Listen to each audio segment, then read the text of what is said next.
Business करना सबको है, बट किसी को ये नहीं पता कि स्टार्ट कहाँ से करना है, किन चीजों का ध्यान रखना है और किन गलतियों को अवॉइड करना है, क्योंकि आज तक किसी ने इतनी डिटेल में बताया ही नहीं होगा। तो without wasting any more time, let's get started. बस अब वीडियो को प्ले कर दो 1.25x पे फॉर द बेटर एक्सपीरियंस। नमस्ते, मेरा नाम है नकुल और आप देख रहे हैं दी नकुल। First, idea. एक बिजनेस को स्टार्ट करने के लिए आपको एक आइडिया चाहिए होता है। तो देखो, दुनिया में दो टाइप के आइडियाज होते हैं। पहला आपका खुद का, जो कि मार्केट में बिल्कुल नया होता है, या फिर दूसरा जिसमें आप प्री एग्जिस्टिंग आइडियाज को चूज करते हो। बट मेरी एडवाइस ये रहेगी कि चूज प्री एग्जिस्टिंग आइडियाज अगर आप टोटली बिगिनर हो तो। बट अब सवाल ये उठता है कि how to choose a right business idea. तो उसके लिए कुछ स्टेप्स हैं जिनको आपको ध्यान रखना पड़ेगा। Step 1, minimum investment. ये देखो कि किस आइडिया में कम से कम इन्वेस्टमेंट लग सकती है, और वो फाइंड आउट करना हम वीडियो में आगे सीखेंगे। Step 2, necessary skills. अब ये देखो कि उस आइडिया में कौन सी स्किल की जरूरत पड़ेगी। एग्जाम्पल, आपको एक ऐप बनाना है तो ऑब्वियसली आपको ऐप डेवलपमेंट आनी चाहिए,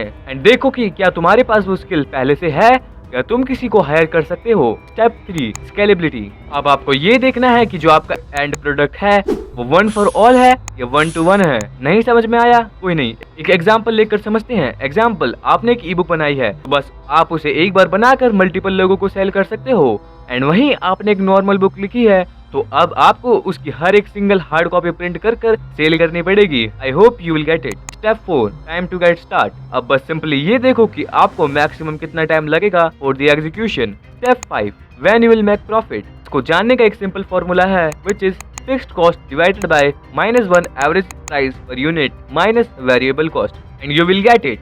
अब फाइनली आपका बिजनेस आइडिया फाइनलाइज हो गया है, मगर अभी भी आपको बहुत सारी चीजें जानना बाकी है। Second, problem and value proposition. भले ही आपका आइडिया कितना भी अच्छा हो, लोग आपका प्रोडक्ट तब तक नहीं खरीदेंगे जब तक आपका प्रोडक्ट उनकी प्रॉब्लम सॉल्व ना करे। चलो एक एग्जांपल से समझते हैं। आज से कुछ साल पहले लोगों को अपना ऑर्डर रिसीव करने के लिए 4 से 5 दिन का इंतजार करना पड़ता था। फिर वही मार्केट में एंट्री होती है ब्लिंकिट नामक ऐप की, जिसका मेन मोटो ही ये है कि 10 मिनट में ऑर्डर आपके डोर तक, जिससे लोगों की बहुत बड़ी प्रॉब्लम सॉल्व हो गई। तो आपको भी कुछ ऐसा ही यूएसपी, यूनिक सेलिंग प्रपोजिशन ढूंढनी है, बट कैसे? तो अब बस इसे ध्यान से सुनो। Third, business planning. तो ये खुद में एक वास्ट टॉपिक है, बट मैं आपको अच्छे से समझाऊंगा। First, market research. अगर आप ढूंढोगे कि वाई बिजनेस फेल्स, तो ये चीज आपको टॉप पे मिलेगी। कुछ लोगों को पता ही नहीं होता कि उनके प्रोडक्ट के सही कस्टमर्स कौन हैं, बट आखिर मार्केट रिसर्च करते कैसे हैं। स्टेप 1, वो आर योर कस्टमर्स। एग्जाम्पल, आपका स्टार्टअप है पान की दुकान, तो सिंपली आपके कॉम्पिटिटर होंगे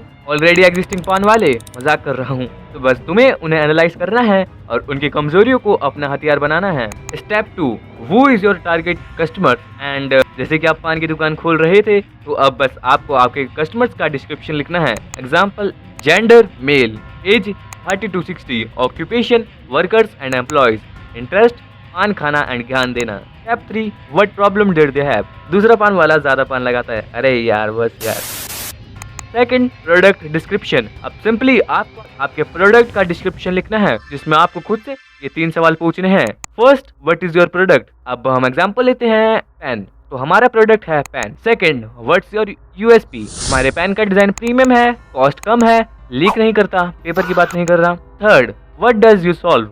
हमारा पेन स्टूडेंट की हर एक प्रॉब्लम को सॉल्व करता है, एंड वही यूएसपी वाले factors. Third, operation planning. Finally अब आपको देखना है कि आपको आपके प्रोडक्ट के लिए कौन सी मशीनरीज या कैसी टीम चाहिए होगी। लेट्स अज्यूम आप एक ऐप बना रहे हो for some learning and teaching and all. तो अगर हम टीम की बात करें, तो आपको app developers, tech team and skilled teacher चाहिए होंगे, एंड वही मशीनरीज में board, computers, cameras and much more. तो आपको आपके ब्रांड के लिए भी थोड़ी सी रिसर्च करनी पड़ेगी। Fourth, marketing planning. चाहे आपका प्रोडक्ट कितना भी अच्छा हो, वो लोगों तक कभी पहुंच ही नहीं पाएगा, क्योंकि आपने मार्केटिंग ही नहीं करी है। तो आपको आपके प्रोडक्ट के लिए एक सूटेबल मार्केटिंग करनी होगी, एंड मेरी एडवाइस ये रहेगी कि आप यूनिक मार्केटिंग करो, जिसका एक बहुत बढ़िया एग्जाम्पल है। उसको जानने से पहले आप मुझे ये बताओ, इस कुत्ते का नाम क्या है? क्या पता?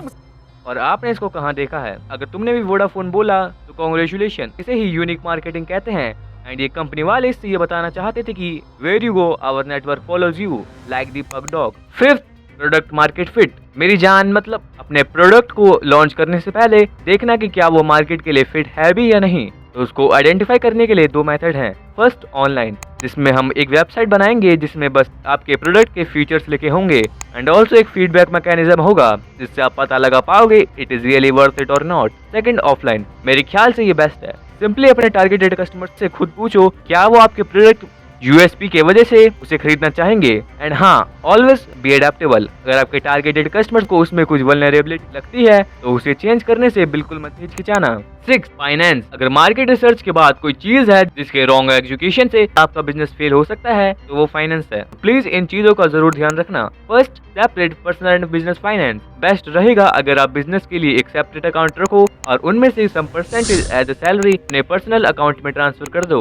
सेकंड, प्लान योर बजट, जिसको बनाने के लिए आपको आपके फाइनेंस को इन 3 जगह डिवाइड करना पड़ेगा। फर्स्ट, इसेंशियल, जिसमें वो हर चीज आएगी जो नेसेसरी है, example license, product. Second, operational, अब ये जिसमें आपके बिजनेस के कुछ रेगुलर काम आएंगे, example office rent, salary and tax. Third, extra, जिसमें वो हर चीज आएगी जो मोस्टली जरूरी नहीं है, example decoration, events, upgrade. Third, monitor regularly, simply every month एक इनवॉइस बनाओ, कितना प्रॉफिट हुआ, कितना लॉस हुआ and all thing. Fourth, manage cash flow, ये इंपॉर्टेंट है। अगर तुम्हें बैंक करप्ट नहीं होना तो आपको अपने कैश फ्लो को कैलकुलेट करना सीखना पड़ेगा। बट कैसे?